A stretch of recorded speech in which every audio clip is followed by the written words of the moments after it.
पंजीयन विभाग बीकानेर के तत्वाधान में प्री डीएल एंड परीक्षा का आयोजन शनिवार को हुआ। रतनगढ़ ब्लॉक की 10 केंद्रों पर उक्त परीक्षा आयोजित की गई, जिसमें 8 सेंटर रतनगढ़ शहर एवं 2 केंद्र ग्रामीण क्षेत्रों में हैं। सीबीओ भंवरलाल डूडी ने बताया कि परीक्षा के लिए 2016 परीक्षार्थी पंजीकृत थे, जिनमें से 1785 परीक्षार्थी शामिल हुए तथा 231 प्रतिभागी अनुपस्थित थे।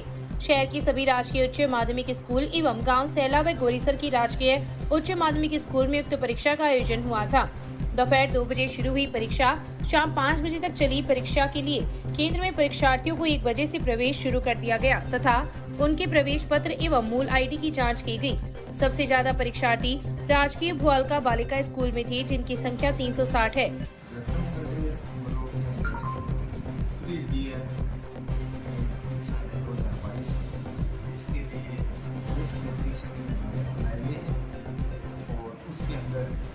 रोज 16 परीक्षार्थी हैं और सब जगह प्रश्न पत्र हैं उसमें पहुँचा दिए थे। सभी प्रश्न पत्र हैं वो ऑलरेडी वहीं सबसे कम परीक्षार्थी राजकीय उच्च माध्यमिक स्कूल नवीन गोरीसरियों की ढाणी व ज्योति पाठशाला में हैं। इन स्कूलों में 120 परीक्षार्थी पंजीकृत थे। परीक्षा को लेकर शिक्षा विभाग के अधिकारी चाक चौबंद रहे तथा निरीक्षण भी किया।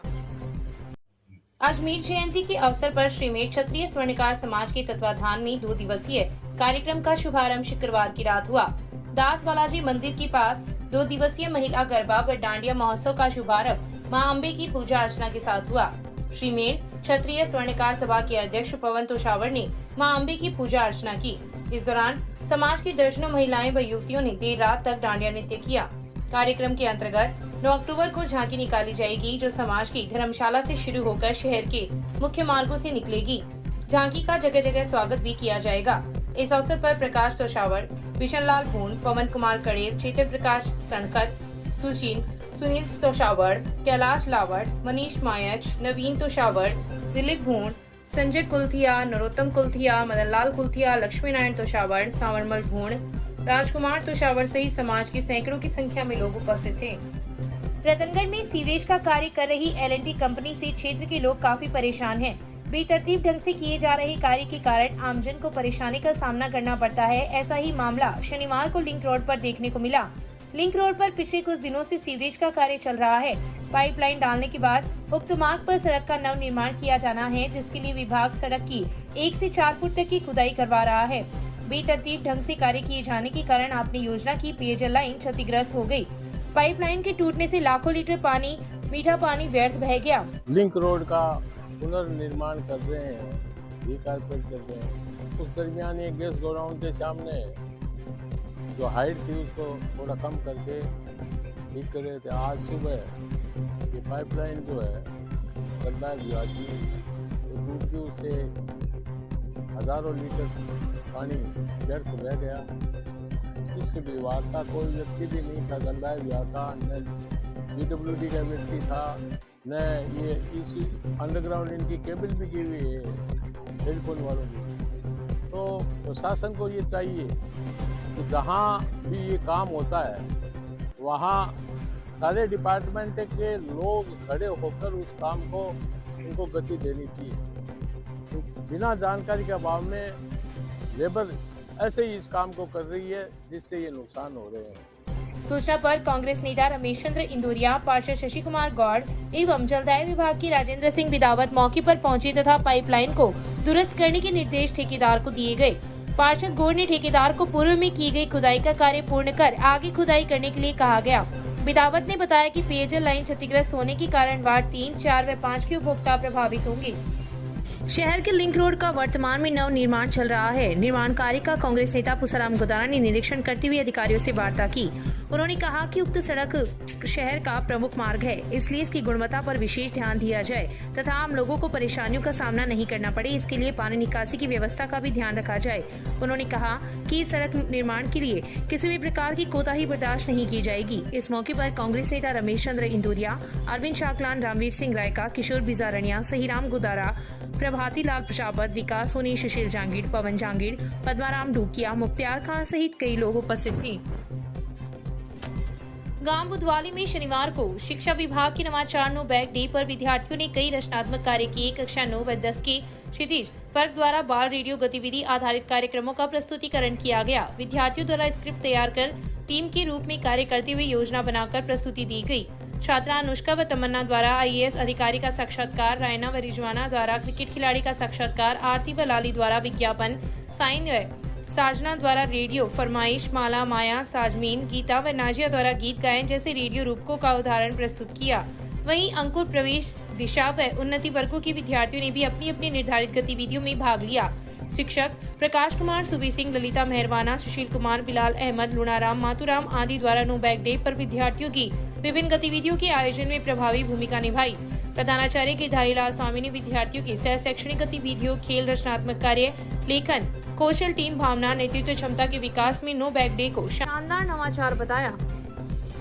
पड़िहारा कस्बे में गांधी चौक पर नवयुवक मंडल के तत्वाधान में चल रहे शिविर में सालासर जा रहे पैदल यात्रियों की सेवा की जा रही है। शिविर में नाश्ता, भोजन, अल्पाहार, चाय, पानी, रात्रि विश्राम आदि की निःशुल्क व्यवस्था उपलब्ध करवाई जा रही है।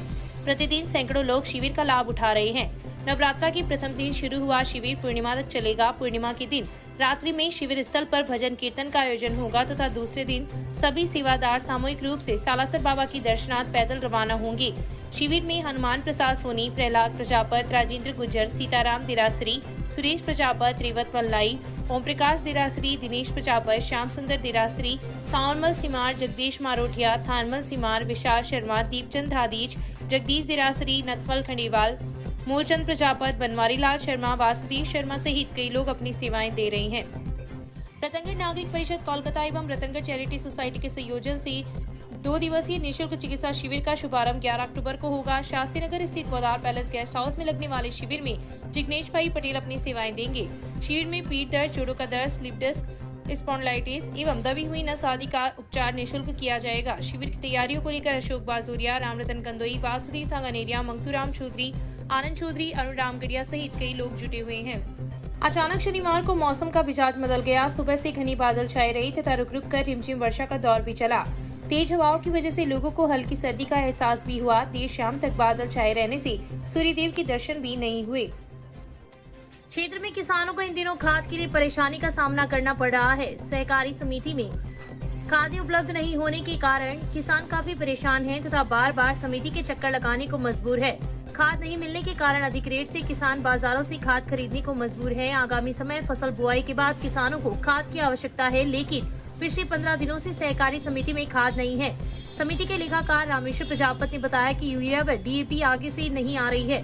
देखिए सर, हमने लगभग पिछले 15 दिनों से समिति में यूरिया और जो DAP है वो मतलब नहीं आ रही है। आगे से कंपनी से ही मतलब ये नहीं आ रही है। हमने इफ्को और क्रबको दोनों कंपनियों को ऑर्डर दे रखा है, लेकिन उनका जवाब है कि अभी रैंक ही नहीं लगी है। जैसे अपने यहाँ इफ्को की है वो बीकानेर से आती है, तो वो बोल रहे हैं भैया अभी रैंक नहीं है लगी हुई, तो नहीं भेज सकते हैं। और क्रबको को अपना सूरतगढ़ से आता है, तो वो भी बोल रहे हैं कि अभी आगे हमारे पास भी उपलब्ध नहीं है। तो इस कारण मतलब समिति में अभी किल्लत चल रही है आगे यहाँ से रतनगढ़ में। वर्तमान समय में किसानों की सबसे बड़ी समस्या आ रही है, DAP और यूरिया उपलब्ध नहीं हो रही है।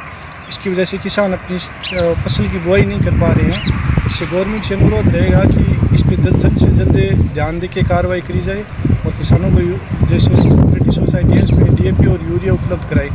जो काला बाजारी बैठे हैं, काला बाजारी करने वाले, उन पर तत्काल गवर्नमेंट रोक लगाए और किसानों की जो समस्या आ रही है उस पर उसकी समाधान करके उसको DAP यूरिया उपलब्ध कराए बाजार में। के अंदर सिंचाई की जो फसलें हैं अभी जो सरसों, गेहूँ जो चल रही है कि बुआई का समय जो आ गया है। वर्तमान स्थिति के अंदर सर्वप्रथम कमी ये रहती है कि DAP और यूरिया वो नहीं मिल रही है। DAP यूरिया की जो कमी है वो सरकार से निवेदन है कि वो पूर्ति करवाए और जो कालाबाजारी कर रहे हैं उनको रोकने का सरकार प्रयास करे। वह जो भी है सरकारी संस्था है उसके अंदर DAP व यूरिया उपलब्ध करवाए। समिति में इफ्को व क्रिप्को की खाद व DAP आती है। इफ्को की खाद बीकानेर से व किफ्रो की खाद सूरतगढ़ से आती है, लेकिन पिछले 15 दिनों से दोनों ही जगहों से खाद नहीं आने के कारण किसानों को काफी परेशानी का सामना करना पड़ रहा है। रोडवेज बस में सवार होकर सदाशहर जा रहे दंपति के पर्स से सोने चांदी के आभूषण व नकदी गायब हो गई। जब घर जाकर पर्स संभाला तो उक्त सामान नदारद मिला, जिस पर 45 वर्षीय व्यक्ति ने पुलिस में मामला दर्ज करवाया है। पुलिस ने रतनगढ़ के गांव छाबड़ी खारी निवासी इंद्र सिंह राजपूत की रिपोर्ट पर मुकदमा दर्ज कर जांच शुरू कर दी है। इंद्र सिंह द्वारा दी गई रिपोर्ट में उल्लेख किया गया है कि वह और उसकी पत्नी सुमन कंवर रतनगढ़ से हनुमानगढ़ डिपो की बस से सदाशहर गए थे। बस में भीड़ होने के कारण परिचालक ने महिला से बैग मांगते हुए फाटक के पास साइड में रख दिया तथा उन्हें आगे भेज दिया। इस दौरान परिचालक ने आश्वासन दिया कि बैग उसके पास है, कोई दिक्कत नहीं है। दंपति सदाशहर में बीकानेर बाईपास पर उतर गए। घर जाकर जब बैग को संभाला तो उसमें रखा पर्स नदारद मिला। पर्स में आधार कार्ड, सोने चांदी के आभूषण एवं 8,000 रूपए नकदी थी। पुलिस ने मुकदमा दर्ज कर जांच एएसआई राजेंद्र सिंह को सुपुर्द की है। पुराने ट्रैक्टर की एक्सचेंज में नया ट्रैक्टर दिलाने तथा पुराने ट्रैक्टर की अच्छी कीमत दिलवाने का झांसा देकर एक व्यक्ति ने दिराजसर निवासी 34 वर्षीय युवक को अपने जाल में फंसाकर उसका पुराना ट्रैक्टर हड़प लिया। इस आशय का मुकदमा दिराजसर निवासी जगदीश प्रसाद स्वामी ने न्यायालय के माध्यम से पुलिस में दर्ज करवाया है। पुलिस ने बताया कि सदाशहर निवासी 42 वर्षीय गिरधारी लाल ढाका 18 अगस्त को जगदीश के पास दिराजसर आया। उसने अपने आप को एक निजी ट्रैक्टर कंपनी का डीलर बताया और स्कीम के तहत तुम्हारे पुराने ट्रैक्टर की अच्छी कीमत दिलवाने और पुराने ट्रैक्टर के बदले नया ट्रैक्टर दिलवाने का आश्वासन दिया। गिरधारी लाल की बातों में आकर युवक गांव की हनुमान सिंह मूंड को साथ में लेकर सदाशहर चला गया, जहां ट्रैक्टर गिरधारी लाल ढाका को सुपुर्द कर दिया तथा कागजात भी उसे दे दिए। इसके बाद उसे नया ट्रैक्टर दे दिया तथा कई कागजात पर हस्ताक्षर भी कराए। 21 सितंबर की दोपहर गिरधारी लाल व 4-5 व्यक्ति उसके गांव आए और कहा कि ये लोग फाइनेंस वाले हैं, ट्रैक्टर पर फाइनेंस कर देंगे, इनको ट्रैक्टर सुपुर्द कर दो ताकि लोन की कार्यवाही शुरू की जा सके। फाइनेंस की कार्यवाही करते हुए ट्रैक्टर 2-3 दिन में वापस दे देंगे। समय निकलता रहा और गिरधारी लाल आश्वासन देता रहा, ना तो नया ट्रैक्टर दिया और ना ही पुराना ट्रैक्टर लौटाया। पुलिस ने धोखाधड़ी का मुकदमा दर्ज कर जांच